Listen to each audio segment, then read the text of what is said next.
My name is Quindy Cruz Garcia, and when I was 15, I was diagnosed with a rare autoimmune disorder that affected both my central nervous system and my optic nerves. I'd gone from having basically the best life ever, I thought at the time. I had the straight A's, a bunch of friends, great social life. I loved to hang out and do all that stuff, but it was suddenly in mass, my arm fell asleep. And I thought it was a normal thing because I was kind of bored, and so I laid down on my arm, but it didn't go away, and it kind of just started to progress, and it would fade and then come back and then just fade and come back until eventually over a week or so it just completely stayed. My name is Jamie Lynn Trochet. I am currently 40 years old, and I was 20 years old when I went in the Marine Corps, and my injuries were kind of a progression throughout the Marine Corps, but they happened between the ages of 21 and 25. I was an athlete all through high school. I actually was a Division I college athlete, and I was able to run in great lengths. In the Marine Corps, we ran 3 to 10 miles 5 days a week. Now I can run, but it's extremely painful. My name is Alyssa Wu, and I'm 21 years old. I became disabled when I was 13. Before I was disabled, I was a skateboarding kid. I enjoyed, hanging out with friends, and I was also a waitress for my mom's restaurant. My sickness was spinal meningitis, and it developed through a summer virus called the enterovirus. And that progressed into encephalitis, which is swelling on the brain, and then moved to a bacteria on my spine, which put me in the hospital for almost a year. I was on life support, I had a feeding tube, and I was paralyzed from the neck down. I got to be able to walk with forearm crutches that I have now because of intense therapy and constant good friendship and encouragement to help me move on and see the better things in life than just having a disability. Now it's just ever since I lost feeling in my body, it's I can't run, I can't skip, I can't go into bodies of water because I get easily infected with diseases or ear infections. I can't be out in the sun or in the heat because it causes flare-ups for my disorder. And so I kind of just try to walk, and even then it's everything from my ribs down will go numb and I'll fall a lot. How my life became, I was in waiting rooms all the time and I just didn't get any answers. After being in the ICU for a couple weeks, my disease had progressed to the point where I could no longer lift up anything heavy. I had to change from a regular backpack to a roller backpack, and even then it was still too heavy for me. And I ended up going from being a decently athletic person to being confined to a wheelchair, and I had to go through several months of intensive physical therapy. I went from a wheelchair to a walker, and while I was in a walker, a lot of people would go up to me and be like, "Aren't you a little young to be using a walker?" Or they'd be like, "That's that's not a nice joke to play." And I'm thinking to myself, I would always think to myself, they really have no idea how hard it is, and how, to me, it was basically the end of my world to be in a walker. But I would just smile and be like, yeah, it's kind of funny, isn't it? But at the same time, I'd be trying to hold back tears. I was an Arabic cryptologic linguist in the Marine Corps and a small arms weapons instructor. So my background was in the Arabic language, weapons, and I had a really high security clearance. And I was really interested in going in the CIA or the FBI. Unfortunately, that's not an option for me because I can't, physically I can't compete. I can't qualify physically to be in. It wasn't one specific event. I did spend probably 1.5 to 2 years in Monterey, California. We did a lot of running. Like I said, 3 to 10 miles 5 days a week. And in Monterey, the hills are extremely steep. I mean, I'm not exaggerating. They were kind of like this. And whatever you run up, you must run down. And running downhill is very bad for your knees. It's like 10 times your body weight hitting. So, it just destroyed, every last bit of cartilage that I had left in my knees. So that really hurt me. A lot of the marching, we call them humps, which sounds terrible, but it's when we would march in our platoons with, packs, heavily loaded packs. And, those could go on for 15 miles or more. That was the weight-bearing marches definitely played a part. And then my last year in the Marine Corps, I was sent to Hawaii to play volleyball. And that was intense. We practiced 3 times a day. And one of those practices was jump training, which with my knees already not in great shape, jump training was not good for them. So those were the 3. But, I'm sure being an athlete didn't help. I'm sure my knees weren't in stellar condition to begin with, but the Marine Corps definitely took its toll I had on my body. physical therapy, occupational therapy, even recreational therapy was included. So I did have really good support.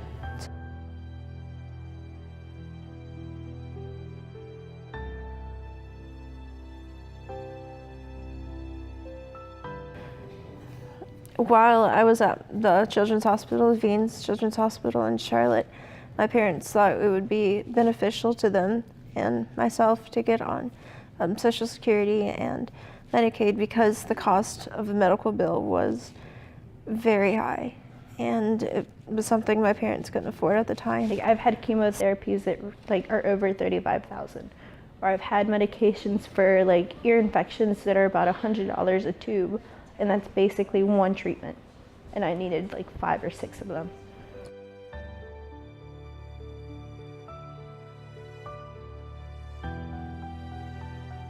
Social Security provides monthly checks. It ranges depending on how progressive your disability was and how disabled you are, how your inability to do things for yourself. They could also provide transportations to and from your appointments. They also could provide for the money could be used for medicines. Some of them are pretty expensive.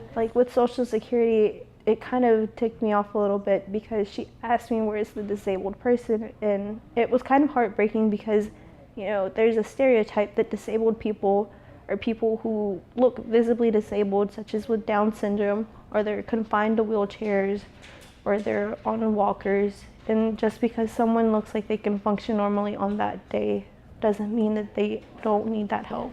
And we applied about 3 or 4 times, and each and every single time I was denied. But now as an 18-year-old, I could apply again. The difference would be that this time, rather than focusing on my parents' income, it would focus on my own income. And since I don't really have a job right now, it would be almost guaranteed that I could get it. The downside would be, since I've already applied a few times, there's still that I have a bigger possibility of being denied. But if I were to pay for a lawyer, then I would almost certainly get the disability. I've kind of been holding off on applying again for disability because I just feel there's other people that might need it more than I do. And so I feel as long as I'm able to do my own thing, then I might as well hold off until I actually cannot do anything by myself.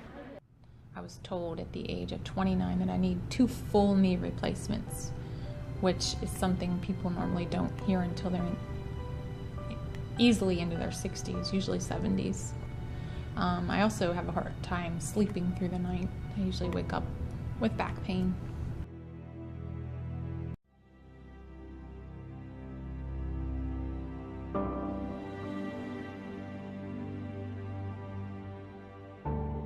Memories are very foggy to me, but I believe I initiated the process before I got out of the Marine Corps, which helped me to get them. Where a lot of times people try to claim benefits after they get out of the Marine Corps, they usually have a harder time getting benefits. Where I did it in my out process, I claimed knees and lower back And something else, which I really don't want to discuss right now, but I had some things go on in the Marine Corps that affected me mentally. So, basically, I also claimed hearing, because I ran ranges for years, but I didn't get anything for hearing, and I'm kind of not okay with that, because I have a really hard time hearing things. So, so I went to the VA hospital, went through the whole process, did what the doctors told me, and then I was sent back my my rating, my disability rating. And then what they do is they figure out your rating, which determines your monetary compensation, and they usually backdate your monetary compensation to the date that you got out. So, and that was nice because I had struggled for that year after I got out financially, so that really helped me clean up the mess that I was making. I have a primary care doctor at the VA. I see him for any health needs at all, and he's pretty amazing, and I would trust him just as much as I would trust a civilian doctor. I'm actually very blessed, and I have a hard time relating to all the people who struggle so much with the VA. I do get a small amount of money. I get a check every month. It's not significant, it doesn't pay the bills, but and I justify it by what I would be doing career-wise. Was I not living with, my knee disability and the pain that I have in my back? So that's how I justify the monetary compensation. Medicaid covers therapy for people under the age of 18 that I know of. I might be wrong about that, but I know that like certain therapies needed, such as physical therapy, is hard to get covered for anyone over the age of 18, covered by Medicare. And I wish they would increase that for older people who are in need of the assistance and the buildup of strength that comes with physical therapy. I wish that they would increase the age so the people who don't have access to tools or equipment and other necessary items, doctor visits even, could afford them and could have access to therapy if they're over the age of 21. Well, I used to want to be a nurse. I wanted to be in the pediatric unit, but I've had to change my major because I would not pass the exams at all. It's just like with the education and stuff, I would meet the requirements. I know my material. It would have done awesome at it, personality-wise. It's just physically, I would not be qualified to be a registered nurse at all. I can't run. I can't really be around infectious diseases because of my low immune system. For me, it was a lose-lose situation. If you're disabled or if you are medically diagnosed with something that, is not only physically disabling, but it's also socially disabling. For example, myself, I can't really get a job anywhere because most people don't want a teenager who could collapse at any moment, someone who can't work in heat or can't do, extraneous activities or physically demanding stuff, or someone whose sight is completely gone on one side and it sucks. I know a lot of people look at me and they don't see a disabled person, which, I don't feel disabled, but when I try to do the things that I've always done my whole life and I can't do them, it hits home and it's very painful. So I think people need to understand that disability isn't always visible. If you are serving your country and you have anything about your body or your mind that has changed severely since the day you came in, you should file for file for disability, file for these benefits before you get out, because that seemed to make the process much easier for me. I claimed, my knees and my back and my hearing before I got out, and everything was very, very simple for me.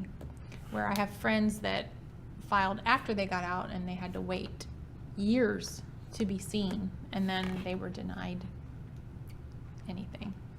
I think, you know, we have these young men and women coming back from seeing things that a human being should never see, and they're suffering mentally, and you know, that is to be expected. And we're not taking care of their mental health, and we're losing them. They're committing suicide.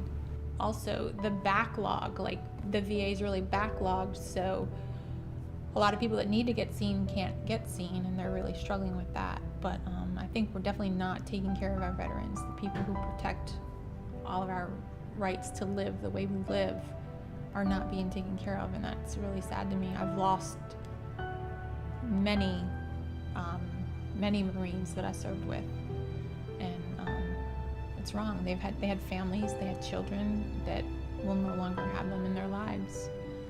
There was a time when I was with my fiance and I accidentally left my crutches outside, and someone who scraps metal came and they took my crutches, unfortunately. It's a crazy incident. But luckily I have a great mother-in-law, and she purchased me new canes because there was a period of time where I couldn't get new crutches to replace the other ones. It was not within the time period.